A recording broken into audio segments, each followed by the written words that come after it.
Varios interrogantes que nos planteamos al iniciar el trabajo siguen siendo un reto a la investigación. Y para absolver algunos habría que ir más allá del periodo histórico enfocado.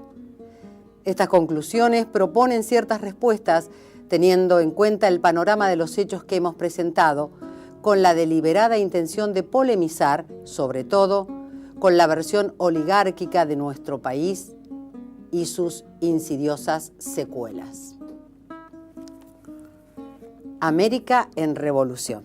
Bienvenidos a este espacio que es Leyendo con el Autor. Y nuestro autor es el autor de este libro, Hugo Chumbita. Hugo, siempre es un gusto y un placer encontrarte para hablar.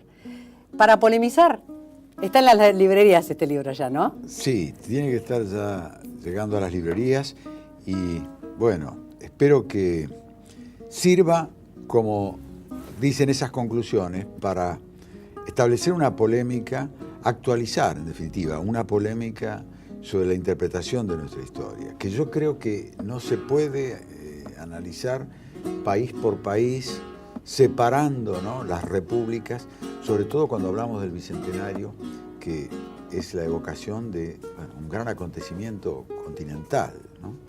De ahí la idea de hacer una historia en conjunto que abarque incluso también la otra América, la América del Norte, ¿no?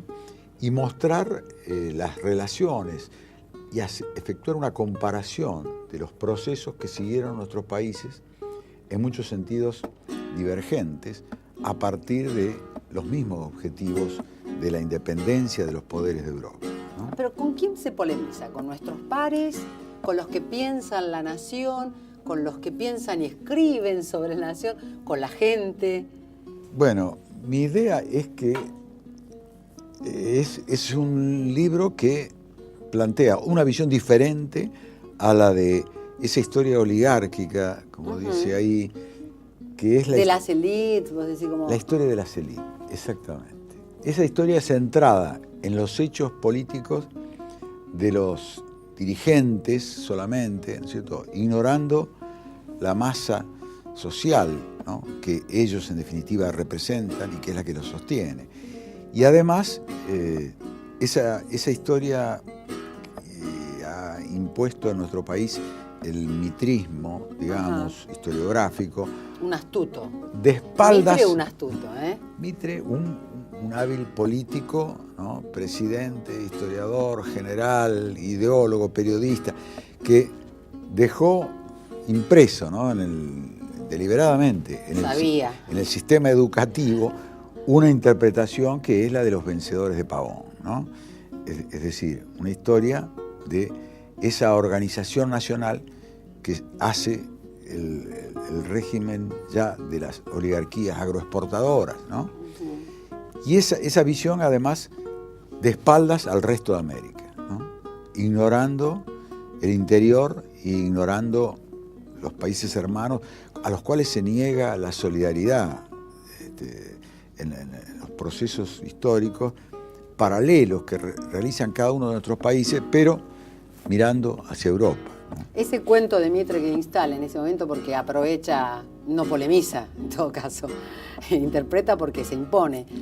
Y lo que pasó el año pasado con el campo, el conflicto, la crisis del campo. ¿Vos pensás que este tipo de conexión entre determinados grupos en la sociedad que se arrogan derechos o que consideran que ellos tienen privilegios y el resto de la gente no, es el origen de este tipo de relaciones de desigualdad y de falta de creatividad, en definitiva?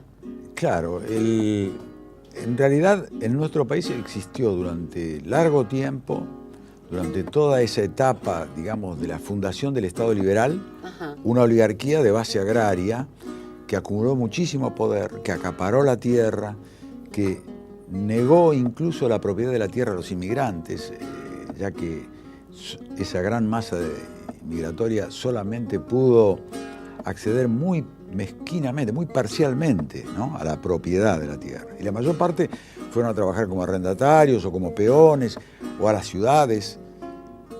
Y ese acaparamiento, esa concentración de la propiedad de la tierra produjo una élite que se mantuvo en el poder hasta digamos, la década del 40, ¿no? El peronismo en gran medida es el fin de la etapa de predominio económico de la oligarquía terrateniente. Pero a pesar de que el peronismo incorpora incluso a la propiedad de la tierra a muchos sectores que hasta entonces dependían, ¿no?, del capital más concentrado, se produce posteriormente, en la etapa incluso de los años 70 y 80, otra vez ese fenómeno de concentración, esta vez por razones que impone el mercado mundial y la demanda de cierto tipo de productos que van tecnificando el campo, por un lado, y por otro lado, exigiendo como unidad económica la gran estancia, ¿no es cierto?, o la gran extensión de propiedad. Y todo eso conduce a este fenómeno que vemos aflorar en la última crisis, donde en realidad, en gran parte, el campesinado ha desaparecido. Lo que existen ahora son propietarios rentistas de la tierra y empresas que trabajan como contratistas en el campo. Y por supuesto los grandes grupos económicos que manejan la comercialización externa.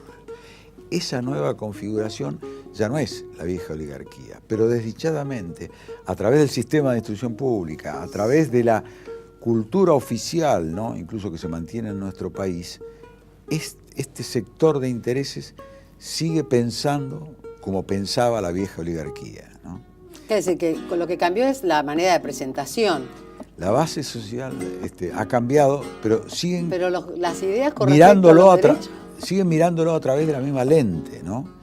Esa lente de la concepción elitista del país y de que solamente, ¿no?, incluso el campo es el que produce, lo cual es una verdad a medias, ¿no?